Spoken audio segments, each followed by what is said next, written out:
Adolescence, The Bear et The Studio ont deux choses en commun. Ces trois séries sont multinommées cette année aux Emmy Awards et elles utilisent, voire reposent exclusivement sur des plans séquences. Adolescence, c'est 4 épisodes pour 4 plans séquences, entre 45 et 60 minutes où la caméra virevolte sans coupe, de pièce en pièce ou de lieu en lieu. Ici, le plan séquence est avant tout un instrument narratif, en plus d'être d'une complexité folle. Dans cette série, le temps réel est un personnage à part entière et permet d'ancrer cette fiction encore plus dans la réalité en la montrant telle qu'elle se déroule pour les personnages impliqués. Comme dans la vie, le rythme d'adolescence est fait de moments de flottement, avec des situations et des conversations banales volontairement inclus dans son écriture afin de permettre à la caméra de naviguer naturellement de scène en scène.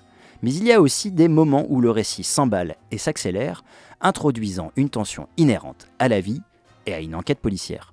Tiens, en parlant de tension, le plan séquence est aussi la meilleure forme narrative pour raconter des moments où l'action doit être suivie sans coupe. Ces derniers temps, l'épisode 7 de la saison 1 de The Bear, tourné entièrement en plan séquence, a retenu l'attention en montrant les 18 minutes qui précèdent le début d'un service. Une autre prouesse technique, un tournage hyper chorégraphié dans un petit espace, mais surtout une narration qui colle au propos de son œuvre, faire monter encore plus la tension, l'ingrédient principal de cette série stressante et stressée. Suivre des cuistots qui courent après le temps en préparant leur plat, c'est plus logique de le faire en conditions réelles, transformant presque cette comédie dramatique en un film d'action. The Studio encapsule bien ces deux intérêts du plan séquence, la tension et le réalisme, et y ajoute même une dimension méta. Dans cette série sur les déboires d'un studio hollywoodien tourné en long plan séquence, un épisode résume d'ailleurs tout ça. Sur le tournage sans cesse perturbé d'un plan séquence dans un film, le directeur du studio qualifie cet artifice de sommet de l'art et de la technique cinématographique, tandis que son bras droit, lui,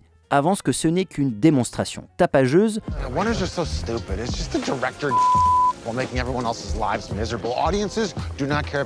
Les plans séquences sur lesquels la série est bâtie sont une manière de souligner la frénésie absurde de l'industrie du cinéma, tout en montrant aux spectateurs combien cette technique cinématographique est autant une prouesse qu'un enfer indispensable aux séries d'aujourd'hui.